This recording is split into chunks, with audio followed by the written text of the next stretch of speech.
Good. How are you? I'm great. Firstly, thank you very much for being on my show. No, thanks for inviting me. So, I've gone through your profile and I thought to tell about you and the work that you are doing to my audience. Perfect. So, before that, can you please introduce yourself?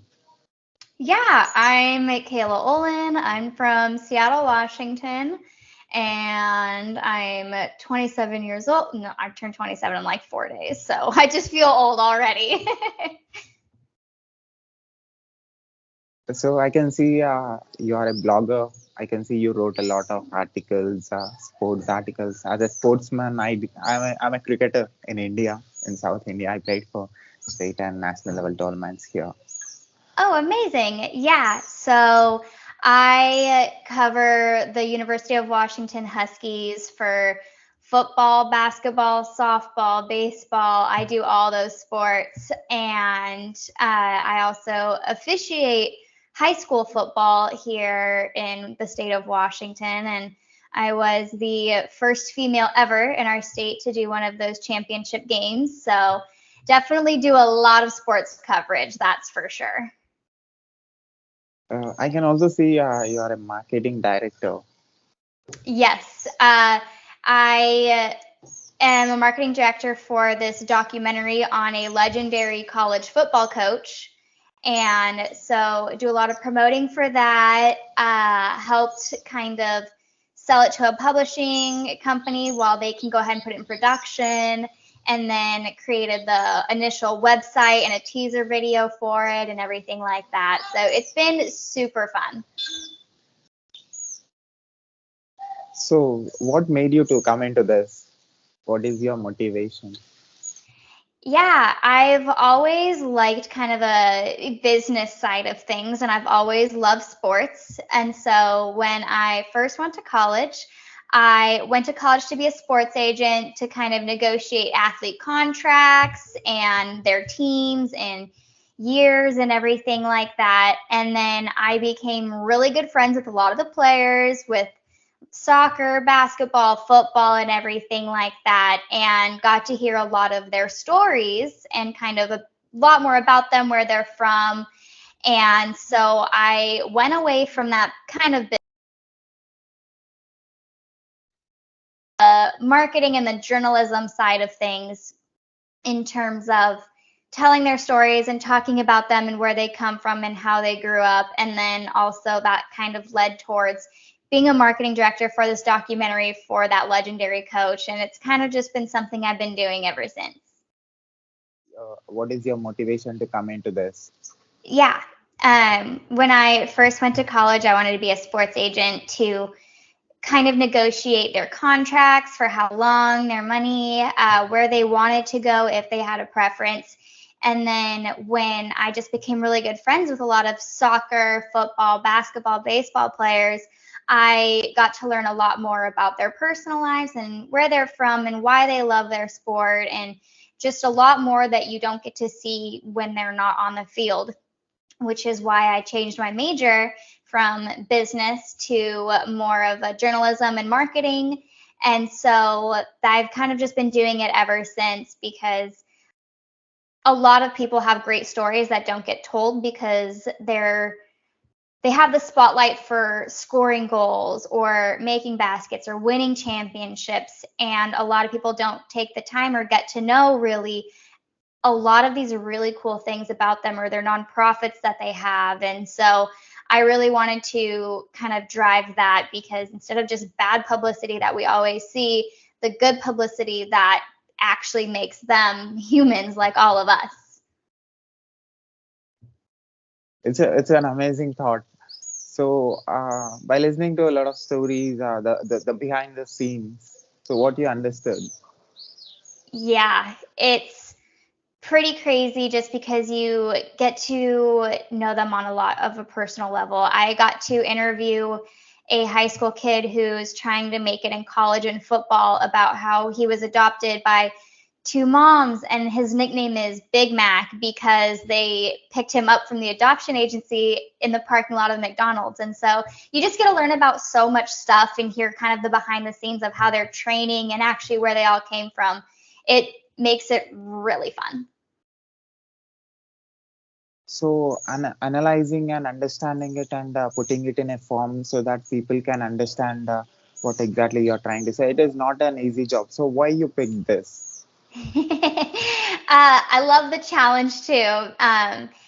Being able to kind of put out information that people who love stats or numbers, but then at the same time, people who may not understand it quite as much, and trying to find that perfect medium is challenging, but it's also one of the most rewarding when you can hear that, oh, makes it easy to understand, or I never really understood this before until now. So trying to figure out a happy medium. I love numbers, and so it's kind of like a math problem. How do I want to go about getting through all of these statistics and what's been going on, but at the same time, people who may not follow it closely still feel like they're a part of it and understand everything.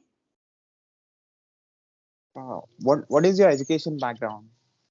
Yeah, I graduated from the University of Washington in Seattle with a degree in communications, and then I minored in American Sign Language. So so your background helped you to be what you are today. Yes, exactly. Along with kind of just a bunch of other volunteer work that I did or other opportunities that I took in terms of working closely with basketball, with play by play on the radio, or officiating high school football and meeting a bunch of people and growing my connections. All of it has really got me to where I am today. I saw some of your videos. You are the way you are explaining, made me understand and listen to the sports more, know Yeah. sports more. So that's very few people have that quality that grabbing the attention and making people to not to change their eyeballs. I appreciate that. Thank you. The way you're communicating, the way you're telling. I think you do a lot of research before doing that. I spend a lot of time doing research. I don't like to feel as if I'm like a robot and talking with a script or anything. And so going through and making sure that I know research, not even just from the one team that I cover, but if they play a different team, knowing their background information as well and kind of numbers from them to make it as fluid and natural sounding as possible, just instead of reading off of a script or anything. So it takes a lot of research, that's for sure, especially sometimes the questions that I want to find aren't that easy to look for. So I'm reading through so many articles or looking through so many numbers or websites to try and find what I need. So I think you are also a host of a podcast. Yes. What is Um, that? Yeah, so I am a co-host for a football podcast covering the Washington Huskies. I also have my own that I also do on my own with the Washington Huskies as well. And then starting tomorrow, I actually just am releasing another podcast on Washington Husky softball. So it's going to follow the softball team throughout their entire season up until about June. So that's releasing tomorrow, actually. And so I get to bring on guests and former players and talk about games coming up and how well they're doing and just following all the recruitment process. And it's really exciting, especially when they're supposed to have a really good for the championship this year. What is your favorite sport? Ooh, that's tough. I think my favorite would be either football or baseball. I love watching football, but I love playing baseball and softball and kind of just it makes me remember my high school days. I can see you are into basketball, also a Yes, lot of other I sports. love basketball. I'm pretty short, but I loved to play it in high school. It was one of my favorites to play. I always had so much fun. I just got into golfing myself, so that's really exciting as well. I'm not good at it, but I love it. And then just any other sports I love watching. Volleyball, soccer is fantastic. Hockey, it's all. I don't know what it is about sports. I think it's the competitiveness that just makes me fall in love with almost any sport. So, what is the best thing that you like in your job? Ooh, that's a tough question. I don't know if I've been asked that before. I would say my favorite part would probably it has to be to just kind of be up close with all the action. As somebody who works with Sports Illustrated and stuff, I get press passes. So being able to go and sit there and talk to the coaches or the players after the game, or being right there on the field or the sidelines while the game is happening and getting just a front row view that a lot of people don't get. It's such a cool and exciting experience because it's almost an out of body experience, being able to just hear the crowd around you while you're just watching everything happen, while you're then trying to take notes and then report back and create a good podcast or a great article or an analysis of what happened. Just trying to figure out how to put the electricity of a game in the crowd into writing or over words is just it's the best. So, as a communicator, you chosen two different mediums with which you can convey the information Yes. through podcast or through video. You can people can see your expressions and can see can get you. That is a different medium, and also without showing your physical appearance, you are putting information in the form that they can understand, they can connect, and they can you are creating interest just by using the words that you have in your collection. So two different communicating mediums. So how do you feel while communicating with the world? Yeah, it's interesting that you brought that up just because with writing or just meeting me or seeing me and not kind of really being able to actually have a conversation with me or communicate with me or a video, you females in the sports industry can get a bad name, or there's bad stereotypes or biases, and the fact that it's a man sport and so a woman doesn't really understand the rules or doesn't know it. And so being able to write is fun, but having a video or a conversation and interacting where people can actually see just how intelligent other females and myself involved in a male dominant sport is. And I think that's why I love having so many different mediums and being able to communicate, whether it is with the keyboard or with a microphone or with a camera, just to show that I don't need to have a book in front of me giving me all these numbers, or I don't need to write them down to know them. I actually know what I'm talking about. Having those multiple mediums is something that has made me more successful and a little bit easier to get into the sports industry with. Can I say the interest that you have on mathematics made you doing this very easy? Yes, I would probably say so, just because it almost comes as first nature instead of having to kind of learn in depth about something that you don't really know. And so it's kind of people who like movies and want to be kind of maybe a movie critic, or somebody who's a chef and then goes on to be a food critic. It's something that you know, and it's something that is easier because you already had such an interest in it. It's kind of the same with sports and then being able to talk about them. So the best compliments that you got. Wow. I would probably say the best compliment that I got came from a former player for the team who went on to play professionally in the NFL. And after having an interview with him on our Sports Illustrated show, he went on to his social media to say that I was one of the most knowledgeable and well-rounded, and was absolutely impressed and surprised with my knowledge of the history and the game and the numbers and the stats and just everything. I think seeing that a former player who knows everything inside and out thought that about me was probably one of the best compliments I could ever receive. So trying to know what happens behind the game and connecting with the human side of it shows that you are into more into human being than the entertainment.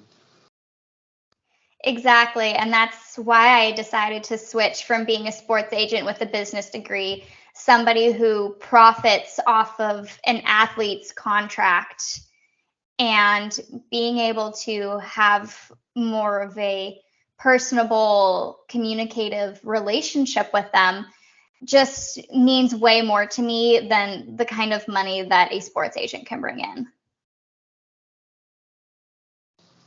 So what is your favorite article that you wrote? Ooh, that's a tough one. Man, there's been so many. I would probably say one of my favorites would have to be about a hometown kid who was just getting drafted by the NFL in the first round.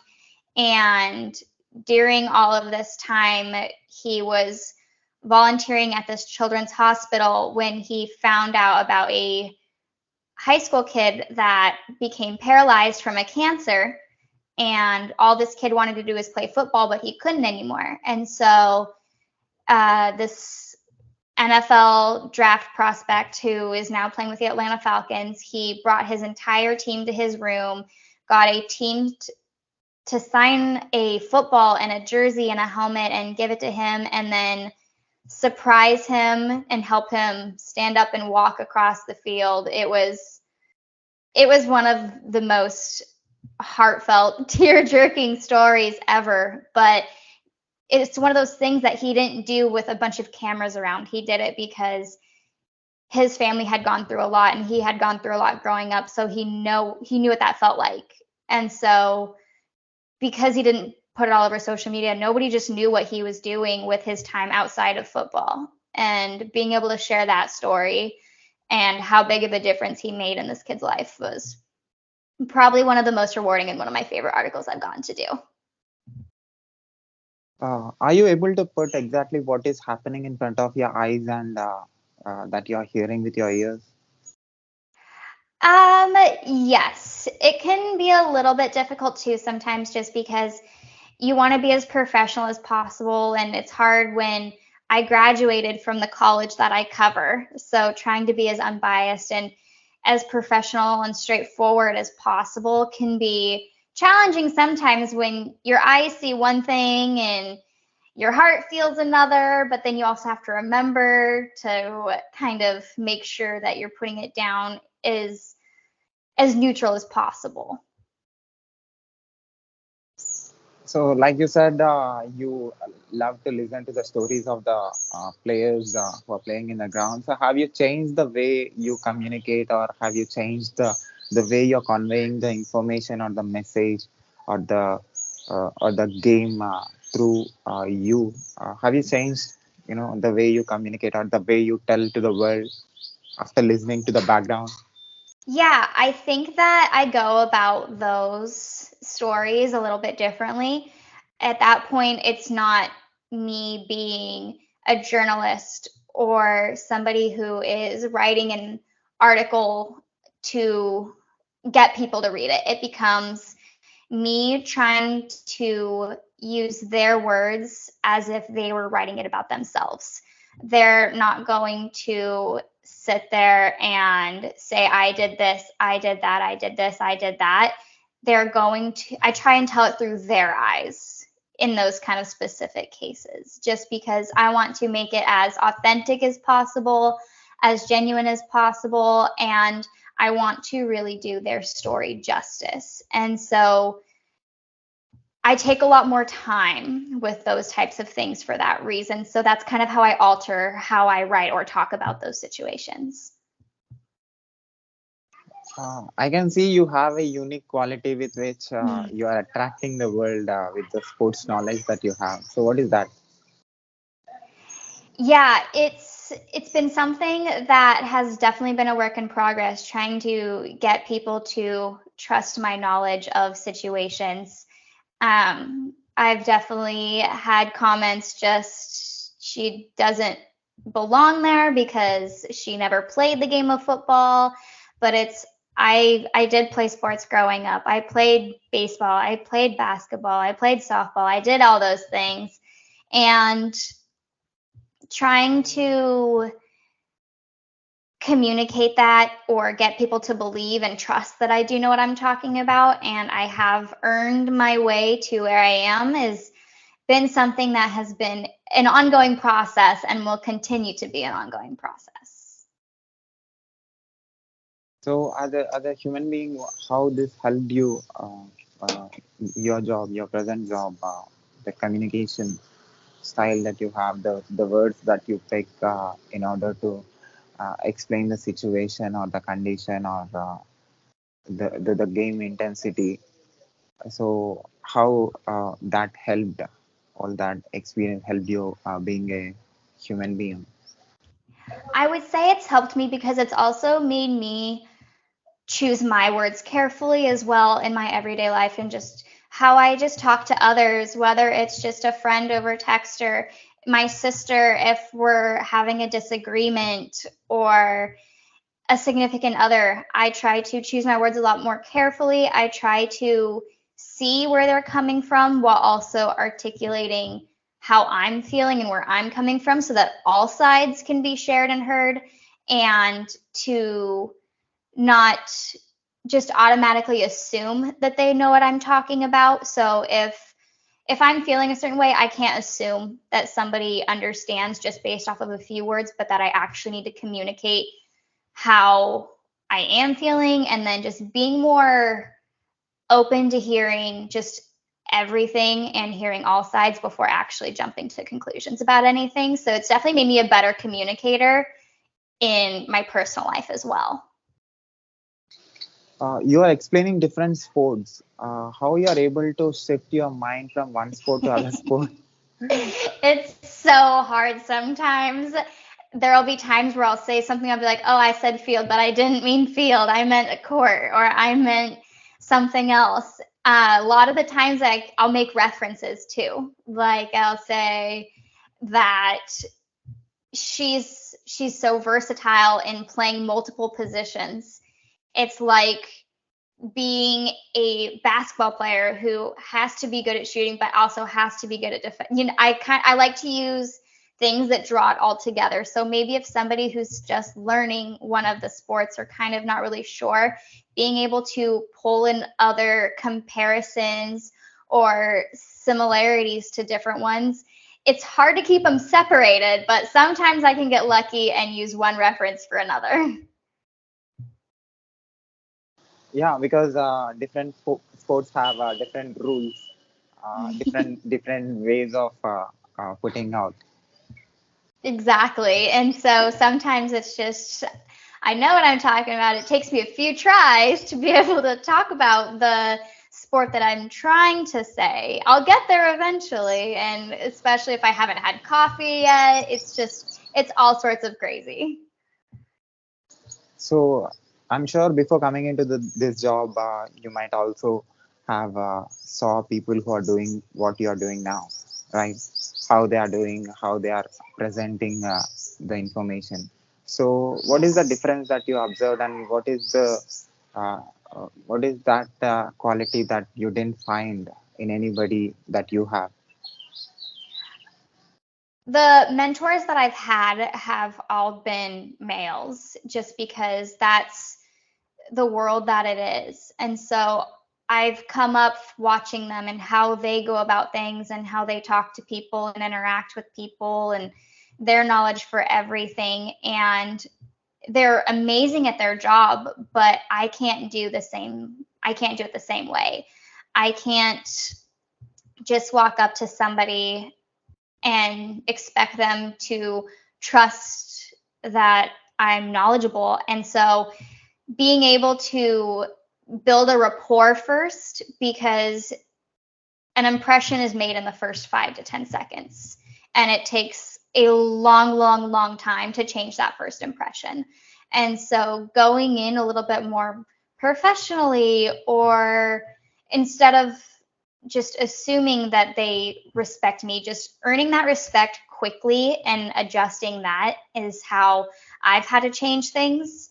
I also kind of just have to assert, not dominance, but just assert that I do know what I'm talking about and not get offended if people don't trust me right away, or not take it personally or get my feelings hurt about it, if that makes any sense.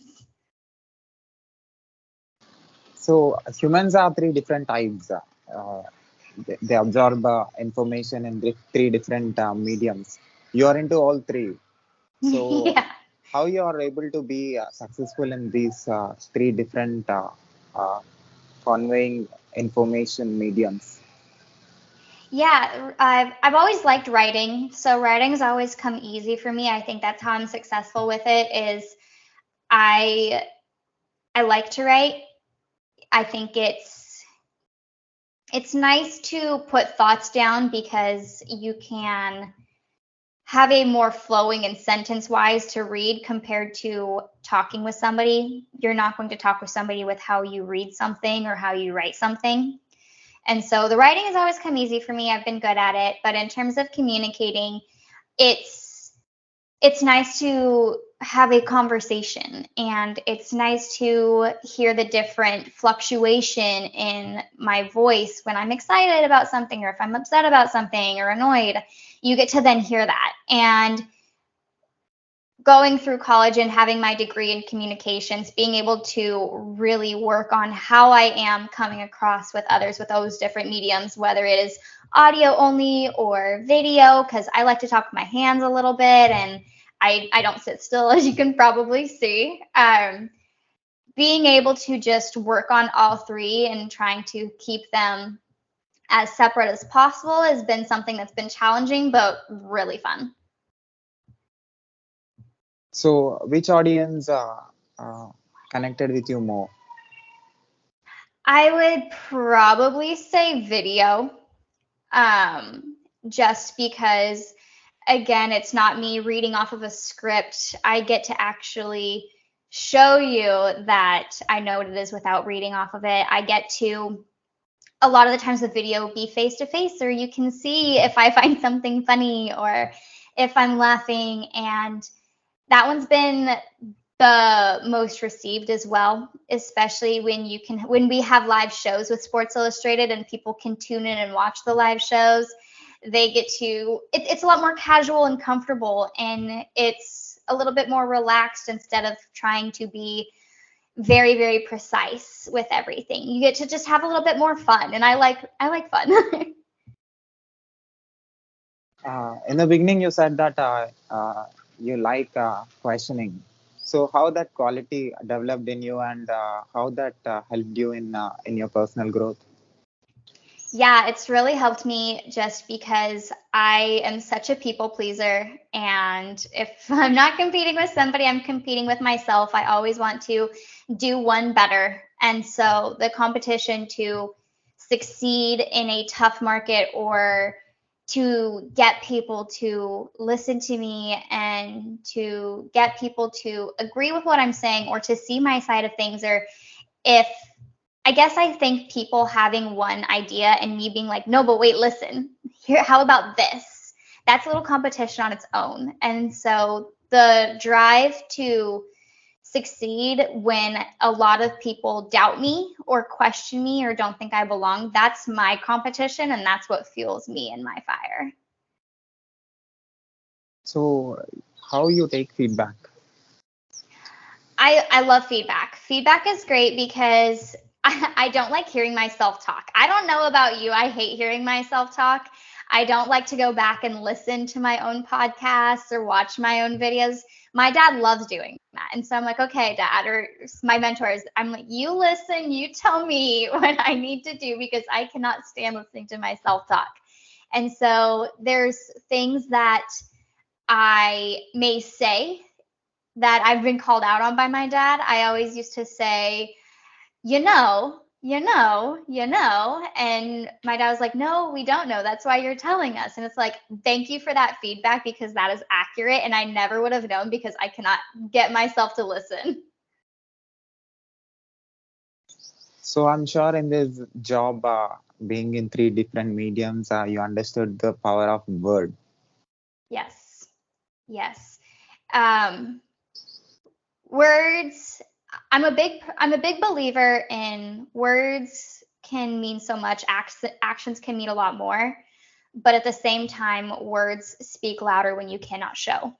And so being able to use words, because I can't physically interact with everybody who reads my articles or who listens to my podcasts or watches my videos, choosing the words carefully because they can be taken a different way, they can be misinterpreted, misconstrued, even changed a little bit. It's hard to find the right words sometimes, which is why I may take a pause or I talk a little bit slower because I want to try and find the words to convey what's going on, how I'm feeling, how important something is. And finding the right words can make or break either how I'm talking on a show or even a word I'm using in my article to write. I don't know how many times I've been like, I like this word, but I don't want to use that word. So I need to find a different way or word it differently to where I'm happy with it. So what do you think that is helping you to connect with the world? I think that it's helping because, especially nowadays when a lot is going on and there's a, just a lot of bad things in the world, taking a step back and choosing your words carefully. If people say something that offends somebody that they maybe didn't mean to, it's just not using your words carefully or maybe thinking twice about them because some things or names that you're going to call your friends as a joke, it may not be much to you, but it could be very hurtful to somebody else. And that's just one of many scenarios in terms of just knowing kind of the right words to say at the right time and what is appropriate and what's not. So presently you're working for a university in Washington. Yes. So I work for the Sports Illustrated team that covers them, as well as the Fourth and Inches network that does a lot of the podcasting and everything like that. Uh, do you got compliments from other provinces in US for your work? Uh, yes. So with being able to do so, what we'll do is I'll go and I'll be on another school's podcast, or we'll have a little interview and we'll just kind of swap. We'll talk about if our two teams are playing each other that weekend, we'll talk about the game. And having those kind of connections and then hearing them say, wow, that's a really good point. Or they get to learn a little bit more about the depth of the players that they may not know from some of the research. All of it, it goes both ways. Some of the people that I've met across the country are so knowledgeable and so fascinating. And it's always interesting to see their take and their outlook on the program that I'm covering because I don't get to see it maybe from a different fan base that they get to see it from. So it's so cool. It's so fun. And we love interacting with each other. And it's always the best time. So how fast you are in understanding the game that you are observing? How fast? Really fast. Really, really fast. It helps that I've played the sports and it helps that I officiate football so that I know everything that's happening. It all happens so quickly. A lot of the times, too, before I will do a show or a podcast or write an article, I'll even go back and I'll rewatch it later on a streaming, whether it's a YouTube stream or a different recording stream of it, just because it happens so fast. And while it's easy to keep up, there's still so many things that can be missed. That's why coaches go back and they watch the film is because they're seeing it all, but then there's always something there that you don't see first time around. So your bachelor's degree is communications. So I'm sure as a communicator, you also observe people from different parts of the world, the way they are communicating. So what do you think? Yeah, it's always fun, especially kind of seeing nonverbal communication skills as well, and just how much facial expressions can do something. With my American Sign Language as my minor, knowing that eyebrows there's two signs that are the exact same sign, but a facial expression makes the sign mean one thing over another. And so seeing how people communicate and how much better they can communicate than some people and why they communicate better, knowing that just a different cultural background or how they're raised, it's just crazy that we all communicate with words and with our faces and sometimes even hands, but it's also different at the same time. We're the same, but we're different. And I think that's what makes it so fascinating is, well, everybody has a different story. We all are living the same day and the same time, just a little bit differently. And being able to communicate that and how they communicate that is so cool. So one last question, that is, which one you like, writing or talking? Well, I definitely probably prefer talking just because then I also get to either have a co host and talk with them or a special guest, or again, I feel like my personality comes through more when I get to talk. My words can only do so much, but I I don't take it I take it seriously, but I love to enjoy it and have fun with it because people love sports and they have fun with sports. So why does it have to be 100% so serious all the time? And I think with writing you don't always get that. So definitely talking. So do you want to say anything to the world who is listening and watching us? Thank you so much for taking the time to listen to a little bit about me and my story and what I do and why I do that.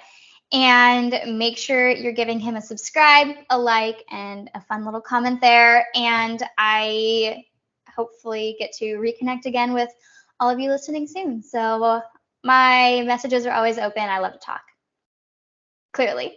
So so as a person who is into who has interest in all the different communicating mediums of human beings, what do you say about my work? Have you seen any videos of mine on YouTube? I haven't gotten a chance to. I just saw you followed me on Instagram yet. So as soon as we get off here, I'm about ready to just go and stalk all of your Instagram and YouTube pages and everything like that. And that's what I'm going to be doing with the rest of my night.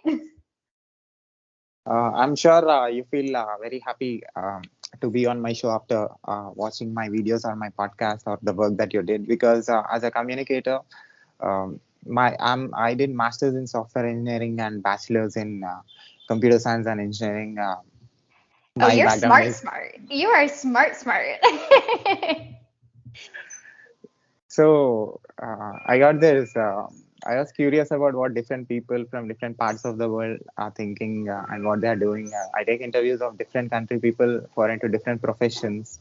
Like I was also interested in understanding the way they are communicating, like how you are understanding how you write articles, search the words, how you want to connect with the information, that how you want to present it. Like I was also a blogger. I have two websites where I write my technical stuff and non-technical stuff and random thoughts. At the same time, the technology topics of my masters or my job, like Amazon, AWS, Amazon Web Services, whatever technology topics I'll write. I'll try to present it. I know how tough it is. So that's why I'm interested in talking with you how you wrote. But your articles are really amazing. It is making me to spend more time on your articles. So I do the same I what you do. appreciate So I do the same. Yesterday only I got 500 subscribers on my YouTube channel. The international subscribers from all the parts: Poland, Finland, US, Germany. So I'm sure as a communicator, as a person who is into communication, You will feel amazed after seeing all my videos on my YouTube because I communicated with German and person who lives in UK and Sri Lanka, Bangladesh. So it's a completely different experience. That So is yeah. literally the coolest thing. And so when I saw, because your Twitter bio says a little bit about it, and I was just like, that is so cool. That is so cool. So I want your observation as a person. So what do you think I will learn from this communicating with completely different background people, like understanding their stories? Yeah. I think just realizing that while journalists and people who cover sports can get a bad rep sometimes, just in terms of only exploiting players for money or for clicks. But that's not what we do. We do it if we have to cover it, but it's a lot deeper than that. It's because we love the sport and that we love being able to share other people's stories who don't get to tell them. And so while there is a lot of negativity that can come with being a journalist or somebody who has to analyze games, it's because we love the sport and we love doing it, which is why people who love watching those games, you watch it because you love it, and we feel the same. So it's just another profession. It doesn't define us. Can I put this video on my YouTube channel with your permission? Absolutely. And also, can I put this audio and video clip on my podcast, website, internet, social media, everywhere with your permission? I would be honored. So, you want me to share any web links of yours to my audience? Whatever you want to do, you're more than welcome. Thank you, Kaila, for giving me your valuable time and keep doing what you love. Thank you, and hopefully we talk soon. Yeah, thanks. Bye. Bye.